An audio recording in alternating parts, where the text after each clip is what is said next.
નંદ ઘેર આનંદ ભયો, જય કનૈયા લાલ કી। આજથી અંદાજે 5250 વર્ષ પૂર્વે ભગવાન શ્રી હરિના 8મા અવતાર તરીકે શ્રી કૃષ્ણજીનો શ્રાવણના કૃષ્ણ પક્ષની અષ્ટમીએ મધ્યરાત્રિએ રોહિણી નક્ષત્રમાં જન્મ થયો હતો। દર વર્ષે આ દિવસે આપણે ઉત્સાહભેર માખણ મિશ્રી ભરેલ મટકીને ફોડી હર્ષિત થતા કૃષ્ણ જન્માષ્ટમીની ઉજવણી કરીએ છીએ। શું આ પરંપરા પાછળ કોઈ રસપ્રદ, જિજ્ઞાસા પ્રેરક કે પ્રતિકાત્મક ઉપદેશ આપનાર રહસ્ય જોડાયેલું છે? હા, ચોક્કસથી। શ્રી કૃષ્ણજીની જીવનલીલા આપણે જાણીએ છીએ। અષ્ટસિદ્ધિઓ એમને પ્રાપ્ત હતી। જીવનકાળ એક સંશોધન પ્રમાણે 125 વર્ષનો હતો, તેમજ 8 પટરાણીઓ અને સમર્પિત ભક્તરાજની સંખ્યા પણ 8 જ હતી। આમ શ્રી કૃષ્ણજીના જીવનમાં અંક 8નું અતિ મહત્વ જણાઈ આવે છે, અને આ 8ના યોગ પાછળ માખણ તેમજ મિશ્રીનું બાળપણથી યોગદાન રહેલું છે। આયુર્વેદ ચિકિત્સા શાસ્ત્રના દ્રષ્ટિકોણથી તાજા માખણના ગુણકર્મો જણાવતા લખે છે કે તરતનું કાઢેલું તાજું માખણ સંગ્રાહી, દીપનીય તેમજ રદ છે, ગ્રહણી રોગ, અર્શરોગને દૂર કરનાર તથા અર્દિત અને અરુચિનો નાશ કરનાર છે। આયુર્વેદ અનુસાર માખણ મેધ્ય એટલે કે બુદ્ધિ અને સ્મરણ શક્તિ વધારનાર શ્રેષ્ઠ રસાયણ છે।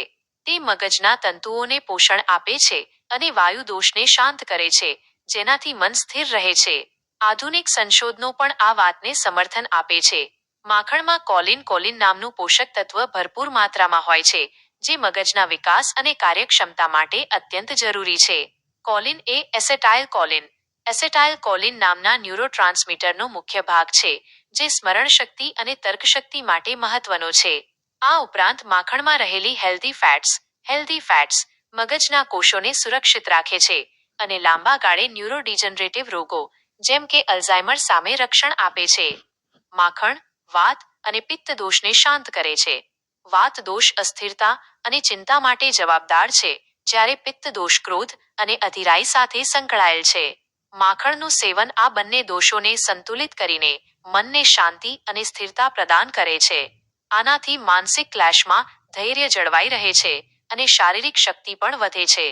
આધુનિક વિજ્ઞાનની દ્રષ્ટિએ માખણમાં રહેલા વિટામિન્સ અને ફેટી એસિડ્સ હોર્મોન્સનું સંતુલન જાળવવામાં મદદ કરે છે, જેમાં સ્ટ્રેસ હોર્મોન કોર્ટિસોલ પણ સામેલ છે।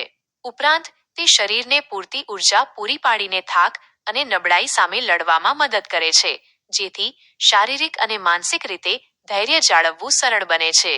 તાજું અને દેશી ગાયના દૂધમાંથી બનેલ દહીં અને તેને મંથીને કાઢેલ માખણ અગ્નિને માત્ર પ્રદીપ્ત જ નથી કરતું, પરંતુ તેને સમ્યક પણ રાખે છે। એટલે કે તે પાચન શક્તિને વધુ તીવ્ર કે મંદ નથી થવા દેતું, પરંતુ તેને સંતુલિત અને સ્થિર રાખે છે। તે આંતરડાની દિવાલને મજબૂત બનાવે છે અને ઝેરી તત્વોને બહાર કાઢવામાં મદદ કરે છે।